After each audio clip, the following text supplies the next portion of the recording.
As a family ਹਨਾ, ਜਿਵੇਂ ਸਾਡਾ ਲਵਡ ਵਨ ਸਫਰ ਕਰ ਰਿਹਾ ਇਸ ਡਿਜ਼ੀਜ਼ ਤੋਂ, ਤੇ ਸਾਰੀਆਂ ਫੈਮਲੀਜ਼ ਮਤਲਬ ਇਹ ਗਾਣੇ ਦਾ ਜੇ ਟਾਈਟਲ ਅਸੀਂ ਦੇਖੀਏ ਤੇ ਪੀੜ ਹੈਗਾ, ਸੋ ਪੀੜ ਤੇ ਸਾਰੀ ਫੈਮਲੀਜ਼ ਦੇ ਵਿੱਚ ਹੈਗੀ ਹੈ ਹਨਾ।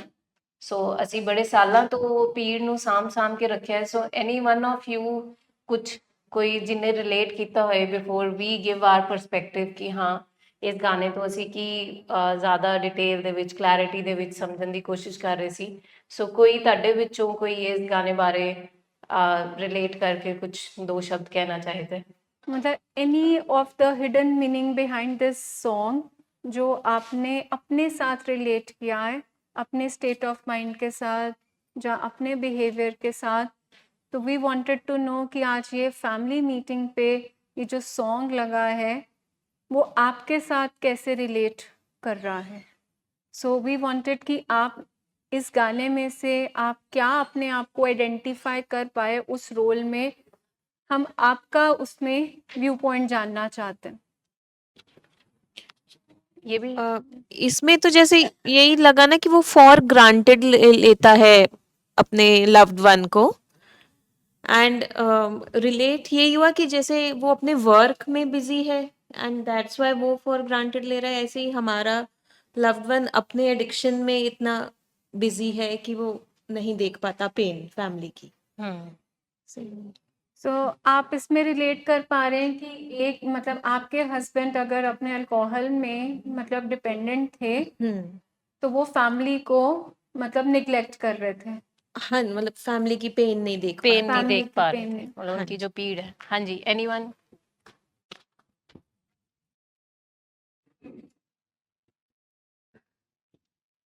मैंने अपने पेशेंट के लिए तो नहीं ऐसा कुछ रिलेट किया इसके साथ, अपने हस्बैंड के साथ जरूर रिलेट किया वो पेन अभी भी चल रहा, ये सच में ऐसा लगा था मेरे साथ कुछ ऐसा ही चल रहा है। आप थोड़े से इसको और शब्द डाल के बताएंगे कि आपने क्या रिलेट किया कि आप देख पा रहे हो कि ये आपके घर की कहानी है, ये आपके हस्बैंड को और आपके रिलेशनशिप को यहाँ पे पोर्ट्रे कर रहा है, उसको थोड़ा सा आप समझाएंगे?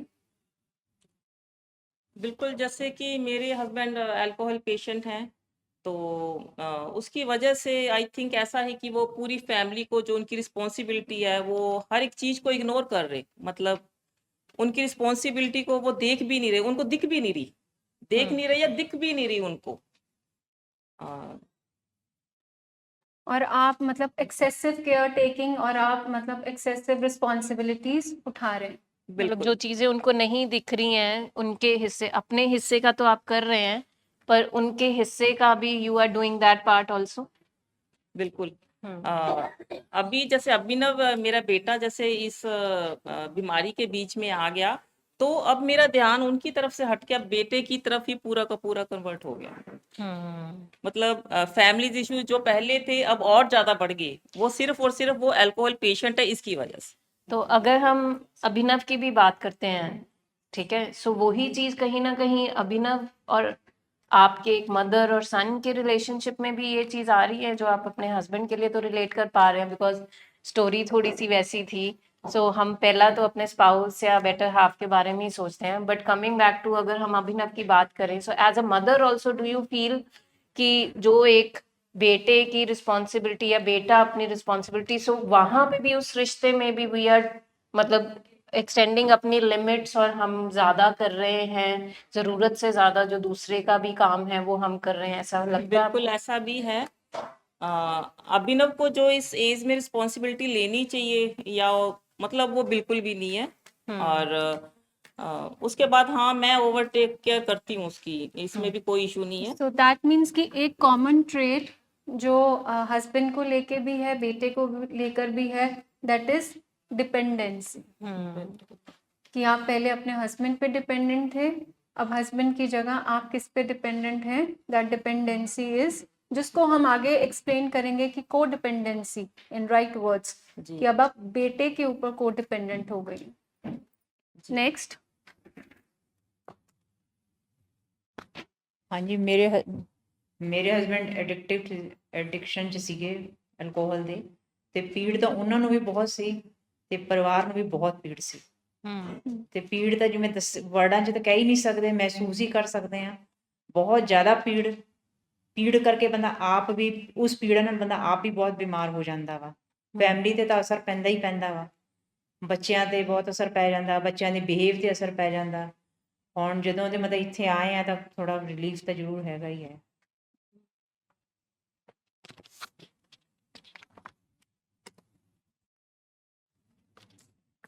पीड़ का जो प्रोसेस है उसको आदमी उसके थ्रू गुजरता रहता है, लिख के उसको अगर डिस्क्राइब करता जाए, लिखता जाए, चलता जाए तो ultimately he'll have happier days. That's what I could understand. Did you relate with this song to yourself, your personal life? कि Yeah, when the patient came, it was almost very critical situation, and after 90 days or 100 days now, going to be in another 2 days, so there is much change, much better things to look forward to. So that means to see your loved one in disease, it gives lot of emotional pain. Yeah. Next.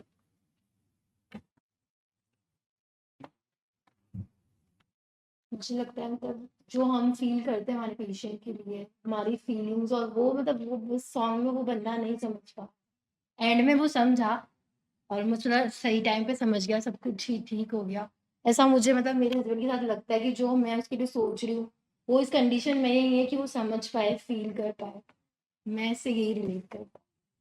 So on the whole अगर हम देखें तो सबकी pen almost families की same ही है कि हमारी pen हमारा पेशेंट नहीं देख पा रहा था, एंड दो पेन में वो भी थे और हम भी थे, ठीक है। बट कहीं ना कहीं हमने अपनी उस पीड़ को, अपनी उस पेन को हम लोगों ने इग्नोर किया कि हम दूसरे की पेन को समझ सकें, उसको हील कर सकें, उसका ध्यान रख सकें। सो हमारी जो है वो हीलिंग तो कभी हुई ही नहीं as a family member, right.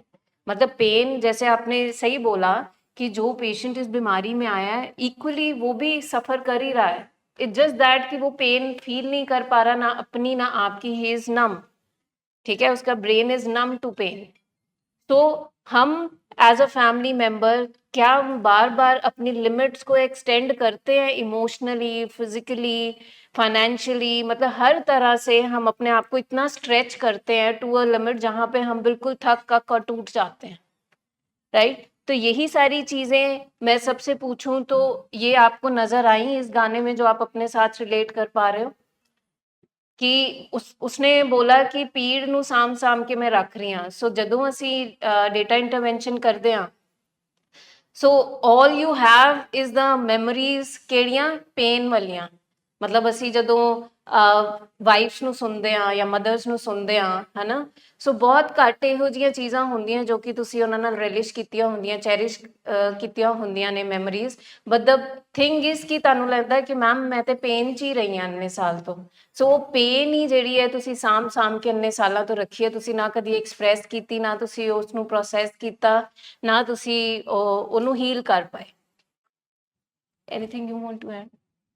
So the song represents one-sided relationship, एक तरफा प्यार, जहाँ पे एक इंसान दूसरे इंसान के लिए मर मिटने के लिए तैयार है और दूसरे इंसान को पता भी नहीं है कि वो क्या कर रहा है। मतलब यहाँ पे रिश्तों में जब हम कहते हैं कि लेन देन होता है, यहाँ पे आपको लेन देन ठीक लगा इस रिश्ते में? ये जो सॉन्ग उन्होंने दिखाया, टू पीपल आर देयर, क्या जो ट्रांजैक्शन गिव एंड टेक है, क्या वो गिव एंड टेक ठीक चला?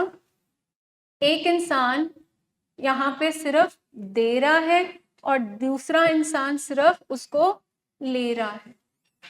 एंड क्योंकि हम लोगों की कंडीशनिंग ऐसी है तो हमें लगता है कि रिश्तों में मर मिट जाना, रिश्तों में कुर्बान हो जाना, हमें लगता है कि वो ही सही है, वही प्यार है, वो ही प्यार है, और वो ही मतलब मेरी इंटेग्रिटी, मेरी क्रेडिबिलिटी तभी इस सोसाइटी में या मेरी फैमिली में एक्नॉलेज होगी जब मैं सिर्फ गिविंग मोड में आऊंगी। और हम उसमें अपने आप को बिल्कुल खो देते हैं।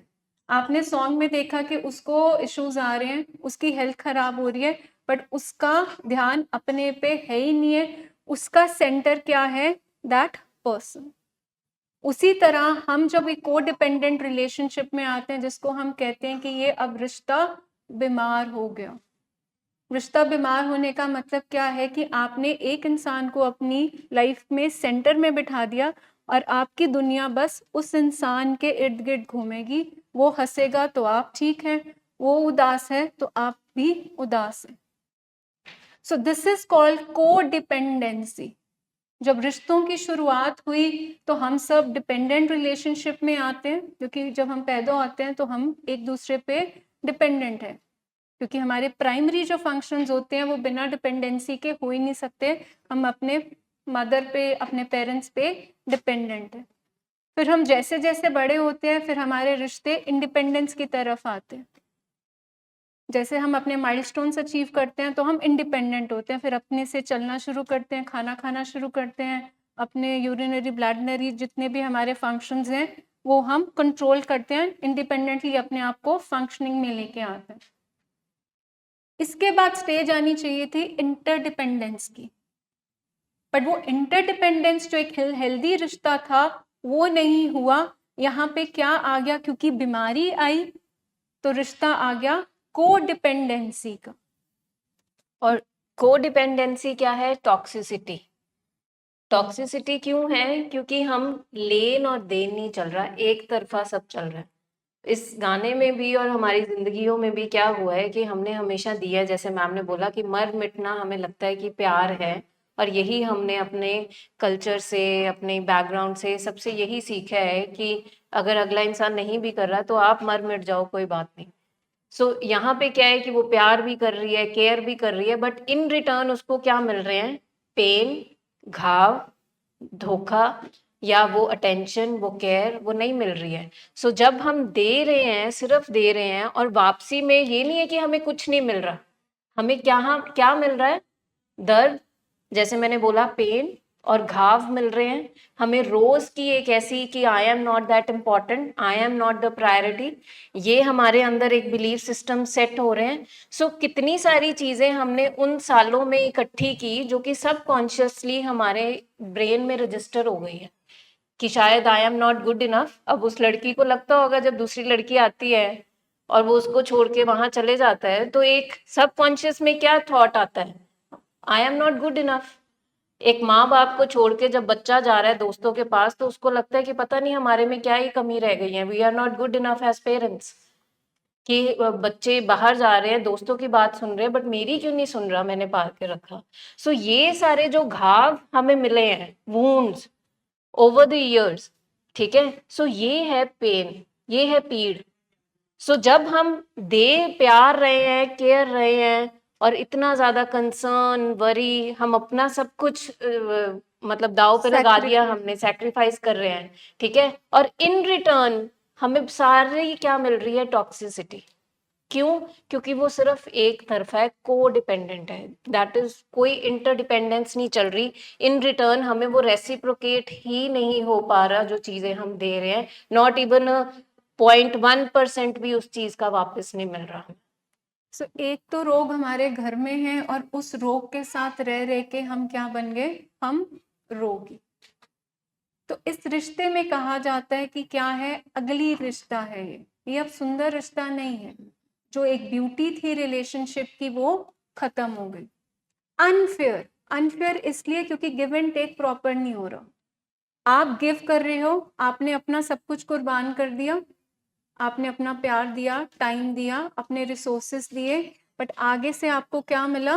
ओनली पेन, वुंड्स, अपशब्द, इंसल्ट, ह्यूमिलिएशन। तो ये रिश्ता चलेगा? तो इन रिटर्न आपको क्या मिला? Frustration. And then we says injustice, जहां पे जो दे रहा है उसको लगता है कि उसके साथ तो इनजस्टिस हो रही है, क्योंकि उसकी कंडीशनिंग कह रही है कि बस देना ही देना है, बट उसका दिमाग कहता है कि मैं भी तो एक इंडिविजुअल हूँ, मुझे क्यों नहीं वापसी में कुछ मिल रहा। तो ये किसको फिर लो ग्रेड एक डिप्रेशन, लो मूड को और फ्रस्ट्रेशन को फिर बर्थ देती है। ये टॉक्सिक शेम और लो सेल्फ एस्टीम लेके आती है कि शायद मुझ में कोई कमी है। और हम जैसे कह रहे हैं कि हमें ऐसे लगता है कि प्यार का मतलब है उस इंसान के साथ अटैचमेंट, हमें लगता है कि हमारी दैट इज प्यार, है ना। आपने देखा इस गाने में, आपने शेयर किया रजत की सिस्टर ने, कि उसको रियलाइज हो रहा है ना, एंड में रियलाइज हो रहा है। आपने ये नोटिस किया रियलाइज हो कब रहा है उसको, कब रियलाइज हुआ उसको, जब उसके हेल्थ क्राइसिस आ गए, जब कब उसके कब क्राइसिस, रियलाइज हुआ, जब उसने उसकी एब्सेंस फील की, जब वो उस दिन उसको जैकेट देने नहीं आई और उसको एब्सेंस फील हुई, तो उसको ऐसे दिमाग हिला कि वो इंसान गया कहाँ पे। तो हम जब ऊपर चढ़ चढ़ के हम यहाँ पे जब आप आए हो, ठीक है, आपने एक गैप रखा है, हम कहते हैं आप अपना ठीक हो, पेशेंट अपना ठीक होता है, वो पेन उसको, तो वो पेन उसको आई नजर कैसे, थोड़ा सा डिटैच होके। मतलब उसको कब रियलाइज हुआ, जब वो अपनी हेल्थ कॉम्प्रोमाइज कर रही थी, सब कुछ कर रही थी, उसको रोज खाना बना के और सब कुछ करके दे रही थी, उसको वो पेन नहीं दिखी, ठीक है। पर उसको कब दिखी, जब वो थोड़ी सी डिटैच हुई। उसमें तो चलो उसके फिजिकल इश्यूज थे तो उसको डिटैच होना पड़ा, बट यहाँ पे हम आपको ये सिखाते हैं कि आपको थोड़ी सी डिटैचमेंट सीखनी पड़नी है, ताकि आपका जो लव्ड वन है वो आपकी पेन को देख सके। This is what we are doing, ठीक है। आप जब यहाँ पे आते हो, उनको 1 महीना होता है, 2 महीने होते हैं, 3 महीने, सो उनको फैमिली की इंपॉर्टेंस, पेन, ये सारी नजर आनी शुरू होती है। That is what we are making you learn the art of attachment and detachment, कि हमने सिर्फ अटैचमेंट और हमने सब कुछ नछावर नहीं कर देना। You have to learn the skill of detachment also, so that your loved one can see your pain, can understand your pain, what you were going through. So क्या होता है कि एक को डिपेंडेंट इंसान उस इंसान पे डिपेंडेंट है जो आगे ही किसी चीज पे फर्दर डिपेंडेंट है, तो ये विशियस साइकिल में ही वो घूमते रहते हैं। मतलब यहाँ पे आपके लव्ड वन सब्सटेंस पे डिपेंडेंट है और आप उन पे डिपेंडेंट हो। सो दोनों उस चक्रव्यूह में फंसे हुए हैं जिनको रास्ता ही नहीं पता कि बाहर कहाँ से निकलना है। तो जैसे मैम ने यहाँ एक्सप्लेन किया कि अटैचमेंट वर्सेस लव, क्योंकि अटैचमेंट सिर्फ पेन देगी, क्योंकि अगर आप सिर्फ जुड़ते रहे और तो आपके रिश्तों में सिर्फ दर्द आएगा। तो रिकवरी प्रोग्राम से इसकी डिटैच होना सीखिए, क्योंकि जब हम कह रहे हैं अटैचमेंट अनहेल्दी है, इसका मतलब कि अटैचमेंट का जो पीछे थीम है, सेंट्रल लाइन इशू है, वो हमेशा डर होता, fear of losing another person, इसलिए वो इंसान उसके साथ हमेशा चिपक के रहता। तो लव हमेशा आपको जेन्युइनली इंटरेस्ट देता है दूसरे इंसान के वेलबींग के लिए। जहाँ पे अटैचमेंट आती है वहां पे हमेशा कंट्रोलिंग बिहेवियर आता है, क्योंकि अंदर डर है ना कि ये इंसान मुझसे दूर ना चला जाए। आप हमेशा पोजेशन, उस इंसान को एक पोजेस, मतलब वो आपकी जायदाद है, उस तरह से बना लेते हो कि ये मेरा है तो मेरा ही रहेगा, इधर उधर ना हो जाए। तो वो इंसान हमेशा घुटन महसूस करेगा। इसलिए जब हमारे रिश्ते फिर क्या करते हैं, रिबेल करते हैं, क्योंकि उनमें आंच, उनमें ताप, क्योंकि जहां पे भी रिश्तों में जब सेक मिलता है तो क्या होता है, हम खिसकना शुरू करते हैं, हाथ को सेक लगता है तो हाथ एकदम पीछे आता है। तो जब हम ओवर अटैच्ड अनहेल्दी वे में रिश्तों के साथ होते हैं तो दूसरा इंसान अपने आप को वहां से दूर करने की कोशिश करता है। एंड लव हमेशा एक म्यूचुअल रिस्पेक्ट पे, ट्रस्ट पे, केयर पे खड़ा होता है।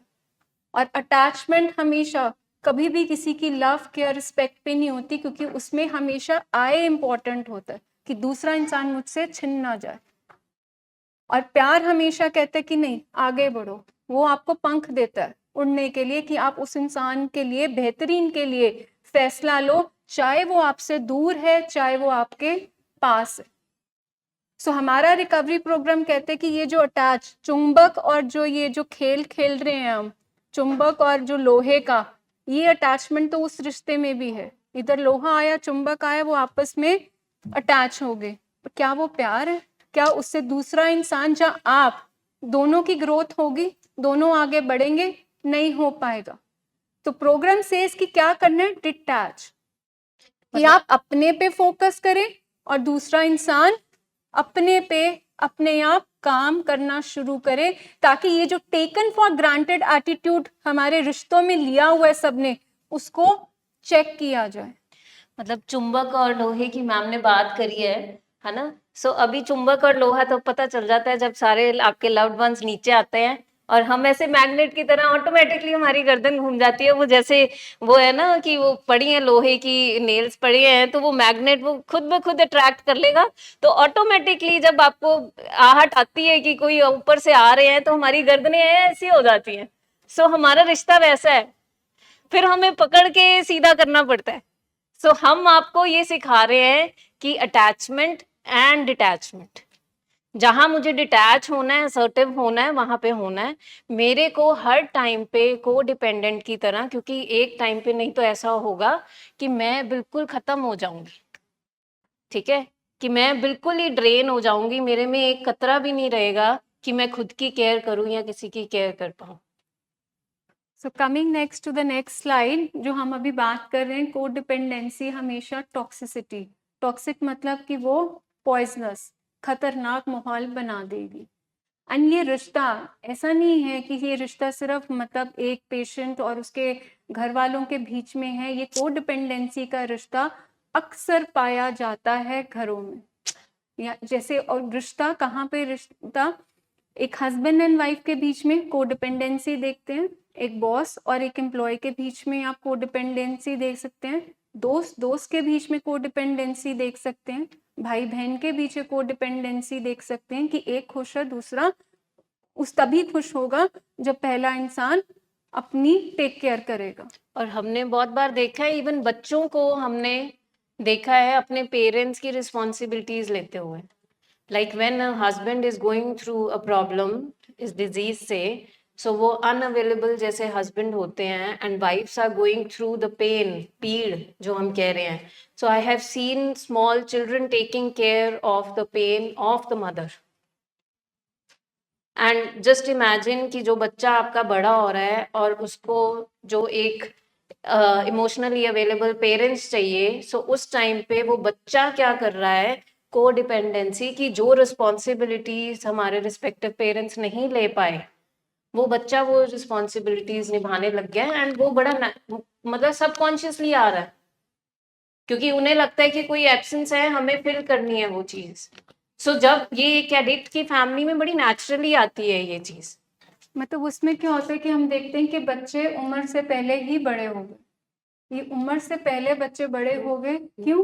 क्योंकि उन पे ऐसी रिस्पॉन्सिबिलिटी, क्योंकि को डिपेंडेंसी में क्या है कि आप एक्सेसिव केयर टेकिंग जहाँ जिम्मेवारियां उठाते हो। तो अब आप वो देखते हैं कि मदर अवेलेबल नहीं है, तो कौन आएगा, कौन अब एक्सेसिव केयर टेकिंग करेगा?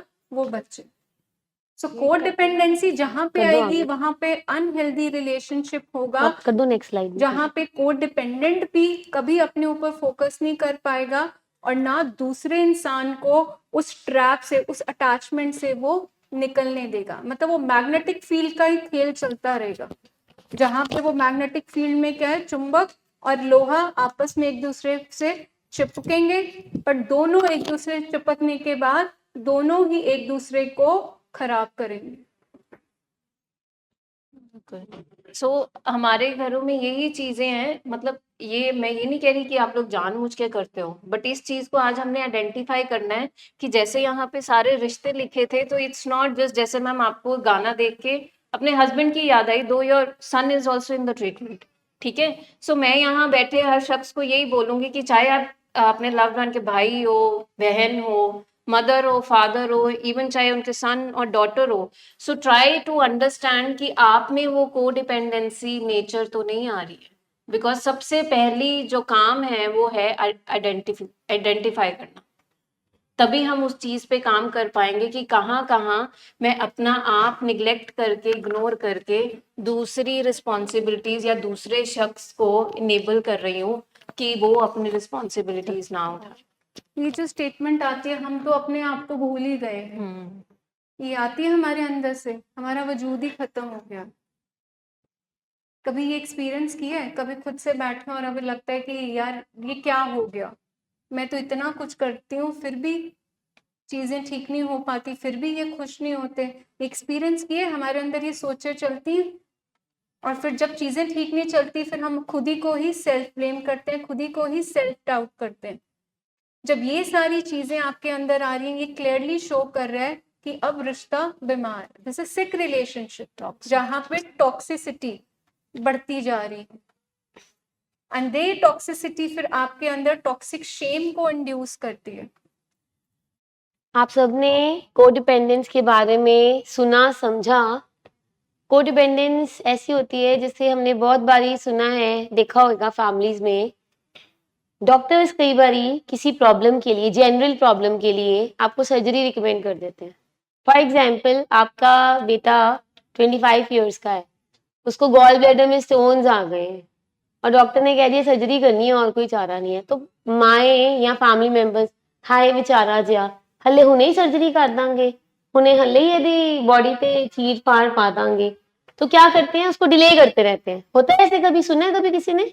हम डिले करते हैं और कई बारी ना मैंने यहाँ तक सुना है कि वो हम किसी फांडे वाले बाबे के पास भी चले जाते हैं।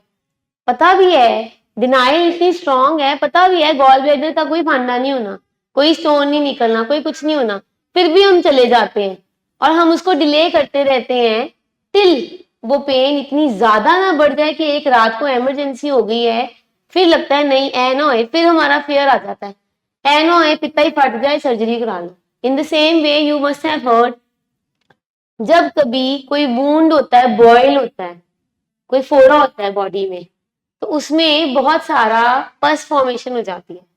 तो क्या करते रहते हैं हम, अपने और पौर करते रहते हैं। कोडिपेंडेंट पर्सन क्या करता है, आपने सुना होगा पुराने जमाने में बेलाडोना लगाते थे, कभी बेलाडोना लगाते हैं, कभी गरम गरम हलवा बना के लगाते हैं, कभी कॉटन की टकोर करते हैं कि शायद पस निकल जाए, शायद पस निकल जाए, डिले करते रहते हैं। कोडिपेंडेंट पर्सन क्या करता है, रिकवरी को हमेशा डिले करता रहता है।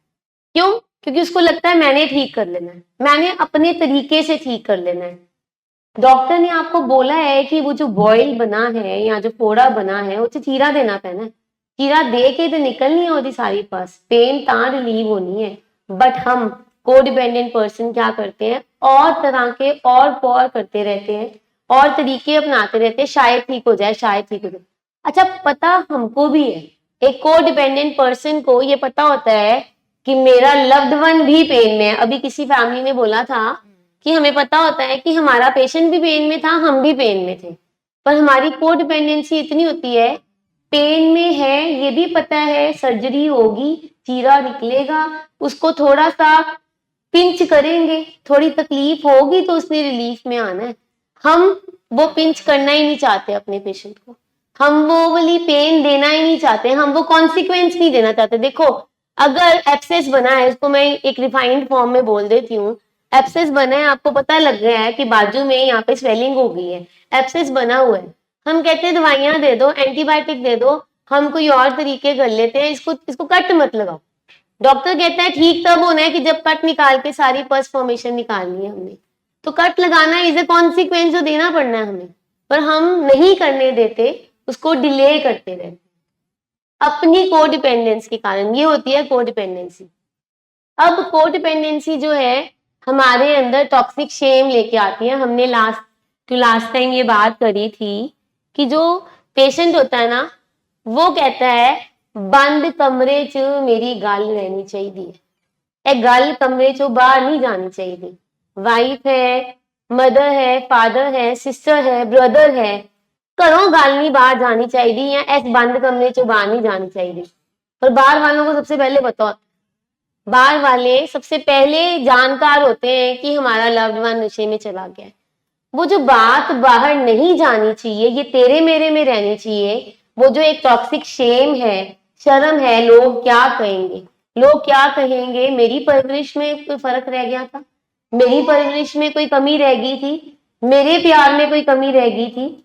जब आपको पहली बार अपने लव्ड वन का पता लगा था कि वो एडिक्शन में है, क्या हमने पहली बार में मान लिया था? कितनी देर लगी थी?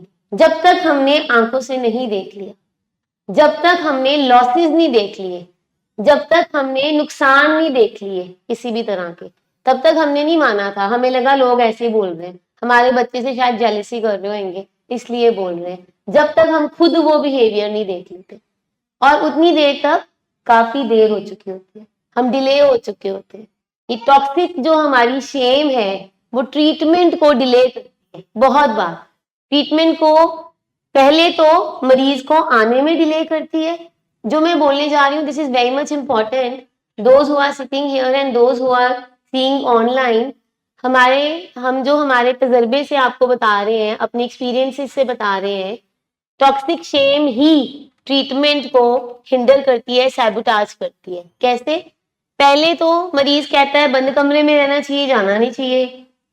फिर हालात ऐसे हो जाते हैं कि कोई रॉक बॉटम होता है, कोई हमारा बॉटम हिट होता है, कोई हालात ऐसे बनते हैं कि हमें ट्रीटमेंट में लेके जाना पड़ता है। किसी तरीके से ट्रीटमेंट पूरा कर लेते हैं for 3 months। We had been telling you time and again, this is just not 3 months treatment. ये डिजीज सारी जिंदगी की डिजीज है।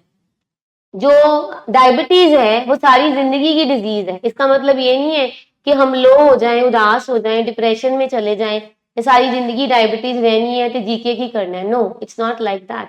अब मैं डायबिटिक हूँ तो मेरे सारे रिलेटिव्स को पता है कि इसने चाय मीठी नहीं पीनी है, इसने कोल्ड ड्रिंक नहीं पीनी है, इसके सामने मीठा नहीं रखना है, इसको हमने पूछना भी नहीं है, तो मैं नहीं लेती हूँ।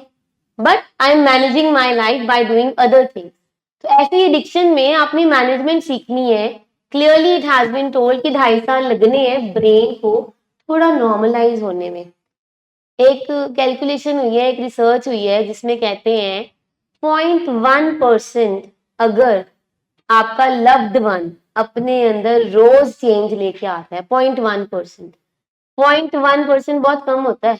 0.1% भी थोड़ा सा भी माइक्रो चेंज लेके आता है ना, तो 2000 दिनों में, 2000 से 3000 दिनों में वो 100% की तरफ जाता है। जिसका मैथ बहुत अच्छा है वो कैलकुलेट कर सकता है। ये 100% तो होता नहीं है वैसे, बट ये एक रिसर्च हुई है जिसमें ये कहा गया है कि एडिक्शन वाले पेशेंट्स अगर, या साइकाट्रिक इलनेस वाले पेशेंट अगर 0.1% अपने अंदर रोज चेंज लेके आते हैं तो इट मेक्स 3000 डेज या 2000 डेज तकरीबन शायद, जो कि 2.5-3 साल ही बनते हैं।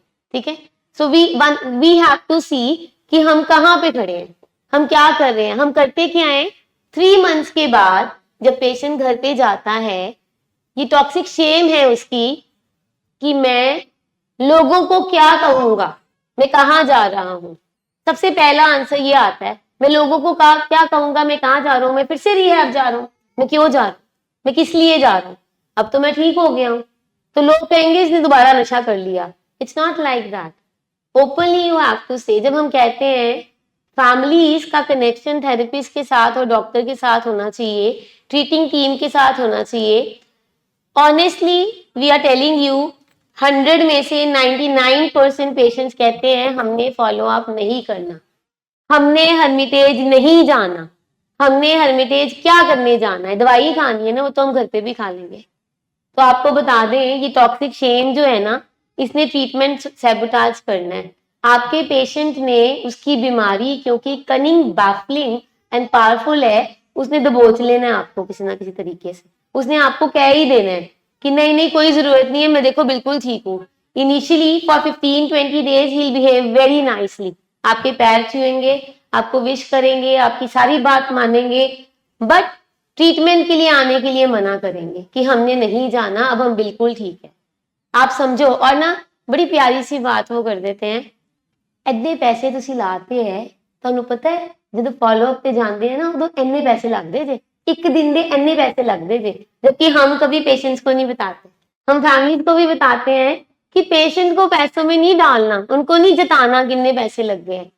तो भाई अगर हम खरा सच्चा सादा सौदा करें तो हम ये देखें, हमने 3 महीने में जो इतने पैसे खर्चे हैं, जब हम फॉलो अप में नहीं जा रहे जिसमें थोड़े कम पैसे लगने हैं, तो क्या हमने जो पहले पैसे खर्चे वो वेस्ट नहीं कर दिए? क्योंकि बिहेवियर तो फिर से आ गया। बिहेवियर क्या आया? मन मर्जी का। हमारी प्रॉब्लम ही मन मर्जी की थी। मैंने अपनी मर्जी चलानी है, मैंने अपनी मर्जी से चलना है, मेरी मर्जी से आप पेमेंट करो, मेरी मर्जी से आप मेरा ट्रीटमेंट चुनो, मेरी मर्जी से आप फॉलो अप्स करो कि ना करो। अच्छा वो तो एमी कही जाते हैं 7 डेज, आप ना 7 डेज के 3 डेज करा लो, आपका ही कहना मानना उन्होंने। ये फैमिली है जिसका कहना वहां की ट्रीटिंग टीम या डॉक्टर्स मानते हैं, मेरी तो उन्होंने सुननी नहीं। और ना ये उनके ना पैसे बनाने के तरीके हैं फॉलो अप में लाने के लिए। तो आपको मैं बता दूं, जिस दिन हम पहले दिन आए थे, जिस दिन हमने इंक्वायर किया था अबाउट ट्रीटमेंट, हमने तभी कह दिया था 2.5 हाफ ईयर्स लगना है, तब हमारी विल यहाँ पे है। तब हम कहते हैं डॉक्टर साहब ताई की 5 साल लग जान कोई गल नहीं, तो ठीक करो बस किसी तरह। 3 महीने बीतते हैं, थोड़ा रंग अच्छा हो जाता है, थोड़ी सेहत अच्छी हो जाती है, तो हम कहते हैं बस हो गया, जो पेशेंट कह रहा है हम मान ले। सो टॉक्सिक शेम ट्रीटमेंट पूरा नहीं होने देती। तो इसको हम समझेंगे कि ट्रीटमेंट पूरा होने के लिए टॉक्सिक शेम को हम पहले पीछे करेंगे and we have a solution कि हमने कोडिपेंडेंसी कैसे बाहर आना उससे। नेक्स्ट स्लाइड करेंगे, नेक्स्ट स्लाइड। हाँ जी, so let's convert from toxic relationship to healthy relationship. अब ये कैसे करेंगे, वहां पे कुछ चीजें लिखी हुई हैं, पहले मैं आपसे पूछना चाहूंगी, आपको पता लग गया है कि मेरा कोडिपेंडेंसी वाला रिलेशनशिप है, आपको पता लग गया है कि मेरा चुंबक वाला रिलेशनशिप है, आपको पता है कि मैंने ऑलरेडी कहीं ना कहीं डिले कर दिया है, मैंने ऑलरेडी उसके अकॉर्डिंगली चल चल के थोड़ा डिले कर दिया है। अब उसको हेल्दी रिलेशनशिप कैसे करेंगे? Anybody who can tell us 1 or 2 points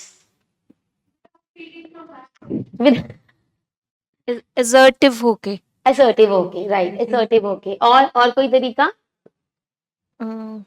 गुस्सा नहीं करना, गुस्सा नहीं करना, बात रखनी है पर गुस्सा नहीं करना, राइट, वेरी गुड। रिएक्ट नहीं करना, रिएक्ट नहीं reactive करना, होना। ठीक है।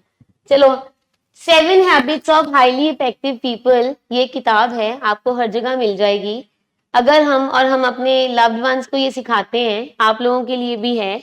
सो वही 7 हैबिट्स आज हमने कोडिपेंडेंसी से कैसे निकलना है और हेल्दी रिलेशनशिप्स में कैसे आना है, उसको कुछ पॉइंट्स जॉट डाउन किए हैं, एक बार आपको मैं बताना चाहूंगी। Number 1 is being proactive, taking responsibility. Taking responsibility of what? Codependency से आप कैसे बाहर निकलेंगे? मैम ने बताया कि उस सॉन्ग में उसको, बंदे को पता तब लगा जब उसकी एब्सेंस फील हुई, और हम अपनी एब्सेंस फील नहीं होने देते। हम हर वक्त हाजिर नाजिर हैं अपने लव्ड वन के पास, हमने कभी अपनी एब्सेंस नहीं फील होने दी। क्यों? क्योंकि हमें फियर ऑफ अबंडनमेंट होता है कि अगर मैंने एब्सेंस फील कराई उसको तो मुझे छोड़ ही ना दे, कहीं चला ही ना जाए, या इसको कुछ हो ही ना जाए। इस पेयर ड्रिवन होती है सारी फैमिलीज, पेयर ड्रिवन होती हैं, इसलिए कोडिपेंडेंट होती है। तो सबसे पहले रिस्पॉन्सिबिलिटी खुद की लेंगे, अपने करेक्टर डिफेक्ट्स या अपनी कोई खामी ढूंढेंगे आज कि मेरे अंदर कौन सी ऐसी कमी है जिसको मेरा लव्ड वन टारगेट करता है। आपका लव्ड वन, जितने हमारे लव्ड वंस है ना, उनको आप सबकी कोई ना कोई कमी पता है। मैं बता देती हूँ, अभी पीछे हमारे पास एक पेशेंट थे, ही वाज हैविंग स्किज़ो ऑब्सेसिव था वो पेशेंट, ठीक है। एडिक्शन उसने बीच में ली थी, अल्कोहल और सिगरेट्स, बट मेनली वो स्किज़ो ऑब्सेसिव था। उसके पापा इतने कोडिपेंडेंट हैं, इतने कोडिपेंडेंट हैं, उसको लेके चले गए वापस, ट्रीटमेंट कराया उन्होंने, लेके चले गए, बट अभी तक वो ट्रीटमेंट के लिए, फॉलो अप के लिए वापस नहीं आए, दवाई लेने वापस नहीं आए। क्यों नहीं आए होंगे भला, बताएंगे? ट्रीटमेंट उन्होंने करा लिया अपना, जो कराना था वो हो गया, बट उसको दवाई लेके देने के लिए वापस नहीं आए। क्यों नहीं आए होंगे? कोडिपेंडेंसी, ये बिल्कुल ठीक है मैम, ये तो बहुत अच्छा बिहेव कर रहा है, उसको लॉन्ग टर्म इंजेक्शन भी लगे हुए हैं। अब 1 महीना तो इंजेक्शन का असर रहना है, दवाइयों का कुछ तो असर रहना है। हमने उनको रीच आउट करने की कोशिश करी और उनको बताया कि ये इसकी बीमारी का पार्ट है। It is emotional masking what he is showing you, but that doesn't mean कि आप फॉलो अप में नहीं आएंगे या मेडिसिन नहीं लेंगे। और ये जो होता है, जो बंदे फॉलो अप के लिए नहीं आते या मेडिसिन नहीं लेते, वो अल्टीमेटली लॉस किसका होता है? पेशेंट का। हमारा लॉस बाद में होना है, उसका ही लॉस होना है सबसे पहले। जब हम फॉलोअप कंटिन्यू नहीं करेंगे, ट्रीटमेंट कंटिन्यू नहीं करेंगे, तो लॉस हमारे पेशेंट का होना है। वो सारे बिहेवियर वापस आने हैं, वो सारी चीजें वापस आनी है। और मैम यहाँ पे ना फैमिली एक क्ली ये भी देती है कि अभी तो बहुत अच्छा, जैसे मैम ने बताया कि ये बहुत ही अच्छे से बिहेव कर रहा है हम पे, चलो कोई प्रॉब्लम होगी ना फिर ਅਸੀਂ ਲੈ ਕੇ ਆਵਾਂਗੇ, आप बैठे तो हुए हो। ठीक है, फिर ਅਸੀਂ ਲੈ ਕੇ आवांगे। अब फैमिली समझती है, जहां यहाँ लिखा हुआ है taking responsibility, so family responsibility समझती है कि सिर्फ ना ये जब खिलारा डालेगा, खिलारा समेटना हमारी रिस्पॉन्सिबिलिटी है, पर फैमिली को ये समझना है कि खिलारा पड़े ना, ये हमने प्रोएक्टिव ये रिस्पॉन्सिबिलिटी लेनी है। फैमिली हमेशा से एक जिम्मेदारी निभाती आई है कि जब जब पेशेंट खिलारा डालेगा, जैसे वो गाने में भी वो कागज फेंकी जा रहा है, वो उठाई जा रही है, सो फैमिली को ऐसे लगता है कि खिलारा सामना साडी रिस्पॉन्सिबिलिटी है बस, ठीक है, बट खिलारा ना पवे एक ही रिस्पॉन्सिबिलिटी है। प्रोएक्टिव का दूसरी टर्म भी होती है पहले से तैयारी करना, पहले से कमर कस लेना। रिस्पॉन्सिबिलिटी आपने बीइंग पेरेंट्स लेनी है, बीइंग फैमिली लेनी है, पहले से तैयारी रखनी है आपने। हमारे पास ऐसी फैमिलीज भी हैं जिनके पेशेंट मना करते हैं कि हमने फॉलो अप स्टे नहीं करना, और डिक्की में वो बैग लेके आए होते हैं। वो कहते हैं हम इसके कहने पे आ गए यहाँ पे, मैम डिक्की में बैग पड़ा, आप रखो, कोई बात आप नहीं, मना ही लोगे, आप मना लोगे। इसका बिहेवियर आना शुरू हो गया है, अभी नशा नहीं आया, पर जैसे आप बोलते हो करेक्टर डिफेक्ट्स आने शुरू हो गए हैं। सोबैरिटी और एब्सटिनेंस में फर्क है। एब्सटिनेंस का मतलब है नशा नहीं किया, सोबैरिटी का मतलब है नशा भी नहीं किया और करेक्टर डिफेक्ट्स पे भी काम किया। और सोबैरिटी में जब बंदा होता है तो फैमिली मेंबर्स डरते नहीं है अपने पेशेंट के साथ बात करने में। अगर आपको अपने पेशेंट के साथ बात करने में अभी भी डर लग रहा है, झिझक आ रही है, आपको ये लग रहा है कि कोई खिलारा पड़ जाएगा, तो फिर अभी हमारा पेशेंट रिकवरी में नहीं है, अभी सिवियरिटी में नहीं है, अभी हमें ट्रीटमेंट की बहुत जरूरत है। तो आपकी रिस्पॉन्सिबिलिटी है अपनी हेल्थ की, अपनी फिजिकल, इमोशनल, साइकोलॉजिकल हेल्थ की रिस्पॉन्सिबिलिटी लेनी आपकी, और पेशेंट के ट्रीटमेंट को कंटिन्यू करने की रिस्पॉन्सिबिलिटी भी आपकी है, क्योंकि उसके अंदर कैपेसिटी नहीं है कोई फैसला लेने की। मैंने बोल दिया 99% of them they will say no follow up is needed because we are okay now, we are fine, हमें भूख लग रही है, हमें नींद आ रही है, हमें कोई दिक्कत नहीं आ रही, हम आपके साथ हंस खेल रहे हैं, हम फिजिकली फिट हो गए हैं, तो हमें कोई दवाई की जरूरत नहीं है, हमें कोई फॉलो अप की जरूरत नहीं है। The next is begin with an end in mind. आपको जैसे बताया है कॉन्सिक्वेंसेस, नतीजे फिर हम पहले सोच लें। अगर हम फॉलो अप मिस करेंगे, अगर हम दवाइयां मिस करेंगे, तो फिर क्या होएगा? नुकसान, नतीजा ये होएगा कि हमारे आगे नुकसान आने शुरू होंगे, हमें फिर से वो सारे खिलारे जो पड़े थे पहले दोबारा संभालने पड़ेंगे। Again I will tell the same thing. अगर आपका लव्ड वन आपको ये कहता है कि इतना पैसा खर्चता है जेडे बाकी दे फॉलो अप पे पैसे लगने, वो बचा लो, तो उसको समझें कि जो हमने खर्चा है उसको तो पहले हम फ्रूटफुल देख लें। जो हमने 3 महीने खर्चा किया है उसके आगे फॉलो अप के चार्जेस कुछ भी नहीं है, उसको हम एक असर्टिवली बताएं कि नहीं ऐसा नहीं है। Then comes is win win, put first thing first, prioritise. हमारे ना बहुत सारे families with all regard and respect, क्या होता है 3 महीने तो अच्छे बीत जाते हैं, जब फॉलो अप वाले होते हैं ना तो कुछ फैमिलीज की प्रायोरिटीज चेंज हो जाती है। द वे आई से विल पहले यहाँ होती है, जब हम कहते हैं डॉक्टर साहब मैम जिनी देर को उन्नी देर ਤੁਹਾਡੇ ਕੋਲ ਇਹ ਬੱਚਾ ਤੁਹਾਨੂੰ सौंपता है, ਹੁਣ ਤੁਸੀਂ नवा नकोर करके लाना है, बट हम प्रायोरिटाइज नहीं करते। बाद में क्या होता है, फलाने की शादी है, धमकाने की शादी है, वो बैंक का कोई बहुत इंपॉर्टेंट काम है, वो जिस दिन आपने फॉलो अप की डेट बनाई है ना उस दिन ये प्रॉब्लम हो गई है, तो आप ना प्लीज कोरियर करा दो मेडिसिन। बड़ा ही दिल टूटता है हमारा लिटरली कि इतना काउंसिल करने के बाद जब फॉलो अप का टाइम आता है तो कोई ना कोई एक्सक्यूज आ जाता है। एंड सबसे इंपॉर्टेंटली हम क्या कहते हैं, हम हेल्पलेस हैं, हम बेबस हैं। ਤੁਹਾਨੂੰ नहीं पता है कितना डाढ़ा है, ਤੁਹਾਨੂੰ नहीं पता है दी जिद किदां दी है। भाई हमें तो पता है, हमने तो ट्रीट किया है, भाई कैसी जिद है। हम तो कह रहे हैं एनिमल ब्रेन से ऑपरेट कर रहा है वो, हम तो कह रहे हैं उसका पीएफसी प्री फ्रंटल कॉर्टेक्स काम ही नहीं करता, उसको फर्स्ट थॉट जो आनी है ना वो एनिमल ब्रेन से ही आनी है। उसकी जो ये फर्स्ट थॉट है कि फॉलो अप के लिए नहीं जाना, वो एनिमल ब्रेन से ही आनी है, और उसने आपको भी घुमा लेना है। फिर हमारे यहाँ तो दादियों को पता नहीं कितनी बारी मार देते हैं। एक बारी दादी बेचारी मरी होती है with all regard and respect, तो वो कहते हैं तुसी कह दो दादी मर गई, जाना बहुत जरूरी है। तो these kind of things comes in between. तो आपने प्रायोरिटाइज करना है कि फॉलो अप जो है ना वो हमारे बंदे की जान बचा रहा है, इसलिए वो जरूरी है।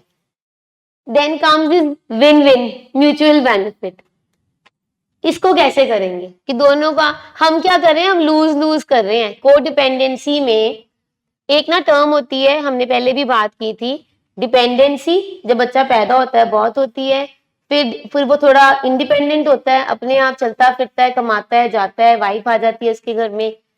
एक होती है कोडिपेंडेंसी जिसमें हम फंसे हुए हैं, एक होती है इंटरडिपेंडेंस।